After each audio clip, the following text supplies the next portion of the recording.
क्या पढ़ना चाहिए? अगर ऐसा कोई स्पेसिफिक क्वेश्चन हो तो आप बता सकते हैं, पूछ सकते हैं। अदरवाइज आपको स्टार्ट करने के लिए, आपको चूंकि स्क्रैच से स्टार्ट कर रहे हैं, तो आपको सिलेबस रीड करना चाहिए और फिर आपको स्टेप बाय स्टेप फॉलो करना चाहिए। बिल्कुल। तो देखिए, एक तो जी। जिस तरीके से जानकारी दी जाती है विजय कुमार की तरफ से कि आपके पास समय की उपलब्धता, टाइम मैनेजमेंट बहुत महत्वपूर्ण हो जाती है। आप क्यों इस क्षेत्र में जाना चाहते हैं और उसे लेकर आपका डेडिकेशन कितना है, आप उसे कितना हार्डली अपने लाइफस्टाइल में शामिल कर रहे हैं, ये तमाम चीज़ें बहुत महत्वपूर्ण हो जाती हैं। हमारे साथ एक कॉलर जुड़ गए हैं, सिकंदर कुमार नालंदा से। आप अपना सवाल पूछिए सिकंदर।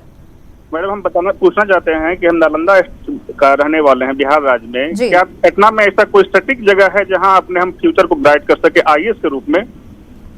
डॉक्टर रंजीत कुमार सिंह, मैं आपसे चाहूंगी कि आप इन्हें जरूर गाइड करें, क्योंकि ये जानना चाहते हैं कि आखिर वो सेंटर पॉइंट क्या हो, कहाँ पहुंचे जहां से एग्जैक्ट गाइडेंस मिल पाए, उन्हें बताया जा सके कि क्या बेहतर होगा, कैसे पढ़ें, क्या पढ़ें, कितना पढ़ें। सिकंदर, आपके क्वेश्चन जो है वो आप चूँकि नालंदा में है और पटना के डिस्टेंस ज़्यादा नहीं है। पटना में बहुत सारे कोचिंग संस्थान हैं, जो दिल्ली में जो रिनोन्ड कोचिंग है उसकी भी ब्रांचेज जो है पटना में आ गई है। तो आप स्टार्टिंग जब शुरू करते हैं तो जब कोचिंग में जाते हैं तो एक ग्रुप मिलता है, एक आपको सही गाइडेंस मिलता है, लेकिन पढ़ना खुद को पड़ता है। तो आप यह प्लान कर सकते हैं कि 1 साल तक पटना में रहकर आप अपनी तैयारी को आप एक सही डायरेक्शन में ले जा सकते हैं। साथ ही लेकिन आप हमेशा ध्यान रखिए कि self study is the best study. आपको सेल्फ स्टडी पे ही कंसंट्रेट ज़्यादा करना पड़ेगा, क्योंकि कोचिंग क्लास से तो आप पास नहीं कर पाएंगे। अगर ऐसा होता तो आप देखेंगे कि 5 लाख से ज़्यादा दिल्ली में कैंडिडेट्स हैं जो कि पास हो जाने चाहिए थे। पास वही करता है जिनके अंदर जो है एक जुनून और जिगरा होता है, जो कि काम करना चाहता है कि बिल्कुल मुझे पास करना है। जैसा कि कमल अभी बता रहे थे कि आपके पास सबसे पहले तो ये देखना है कि आपको करना क्यों है। जब वो आपके मन में आ जाता है तो करने के लिए मोटिवेशन मिलता है और आप दिन रात जो है इसके लिए प्रयास करना शुरू करते हैं। तो पटना में भी कई कोचिंग संस्थान है, लेकिन स्तरीय कोचिंग संस्थान में ज़रूर नामांकन लें, क्योंकि पटना में भी बहुत सारे ऐसे कोचिंग है जो कि आपको हो सकता है कि सही गाइडेंस न दे और आपको दिग्भ्रमित कर सकता है। तो आप ये देख लें कि जहाँ से रिजल्ट अच्छा हो, जो अच्छे टीचर्स हैं पहले उसको देखें। बेटर यही है कि आपके जो सीनियर्स हैं वो आपको सही गाइड कर सकते हैं, जो सक्सेस हुए हैं उनसे ज़रूर आप जो है सो कांटेक्ट में रहें तो आपको गाइड कर सकते हैं। जैसे मेरी भी संस्था एक फ्री में चलती है, मिशन 50, आप वहाँ पे फ्री में नामांकन करा सकते हैं, जिसमें कि आईएएस ऑफिसर ही वहाँ जाके क्लास लेते हैं, तो वहाँ भी आप आके कांटेक्ट कर सकते हैं। बिल्कुल। तो ये जानकारी जिसकी चाहत आप रख रहे थे और आपको सही गाइडेंस के लिए कहाँ जाएं, इस तमाम संशय से ज़रूर सवालों के जवाब मिल रहे होंगे। हमारे साथ एक कॉलर जुड़ गए हैं, राम शंभू पांडे शिमला से। राम शंभू, आप अपना सवाल पूछिए। ऐसा है मैडम ये कि मेरा लड़का इंटर कर रहा है जी, वो आईएएस बनाने के लिए क्या उसकी प्रोसेस होती है? आईएएस बनने के लिए क्या करें? बेटे को आईएएस बनाना चाहते हैं, गार्जियन के तौर पर चाहत इनकी है।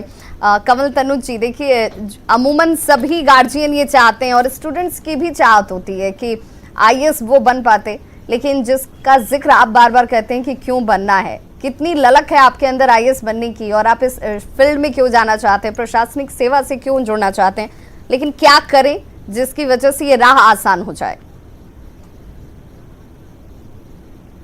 शंभू जी, सबसे पहले तो आप उसको आईएएस बनाना चाहते हैं ये महत्वपूर्ण नहीं है, वो बनना चाहता है या नहीं ये सबसे ज़्यादा महत्वपूर्ण है। आते हैं अब तकनीकी बात की ओर। तो 12वीं के बाद में ग्रेजुएशन करना बहुत ज़रूरी है। ग्रेजुएशन अगर आपका हो गया है बेटे का, उसके बाद में वो आईएएस का एग्ज़ाम, यूपीएससी का एग्ज़ाम देने के लिए एलिजिबल हो जाता है, यानी योग्य हो जाता है एग्ज़ाम में बैठने के लिए। तो सबसे पहले तो आपको वेट करना होगा। आप अपने बच्चे से डिस्कस कर लें, विमर्श कर लें और ये जानने का प्रयास करें कि उसकी स्वाभाविक क्षमता किस दिशा में है। अगर आपको लगता है कि हाँ वो उसका किसी विशेष सब्जेक्ट में इंटरेस्ट है, तो आप उसको उस दिशा में ग्रेजुएशन करने के लिए प्रोत्साहन दें, ताकि ग्रेजुएशन की पढ़ाई भी उसके ऑप्शनल सब्जेक्ट या जीएस में काम आ सके। तो आपको विमर्श करना होगा और अपने बच्चे को आप अभी से सिलेबस दिखा दीजिए। उसको ग्रेजुएशन में अगर इंटरेस्ट है आईएएस में, तो ग्रेजुएशन में उस सिलेबस को दिमाग में रखते हुए अपनी पढ़ाई को करना होगा, ताकि वो 3 साल में भी अपने आप को उस दिशा में ढाल सके और 3 साल उसके वेस्ट ना हो ग्रेजुएशन के। तो इस तरह से आप चले, सारे सब्जेक्ट्स के सिलेबस उसे दिखा दें। पहले तो ग्रेजुएशन का सब्जेक्ट अच्छा चुनवा लें और फिर उसके बाद में उसको आप स्वयं निर्णय लेने दें कि वो क्या करना चाहता है। मेरी तरफ से आपको यही सलाह है। मेहनत करनी पड़ेगी, ये क्लियर कर दीजिएगा। बिल्कुल, और हमारे साथ इस वक्त एक कॉलर महाराष्ट्र से जुड़ गए हैं। मैं चाहूंगी आप तक अगर हमारी आवाज पहुंच पा रही है तो आप अपना सवाल पूछें।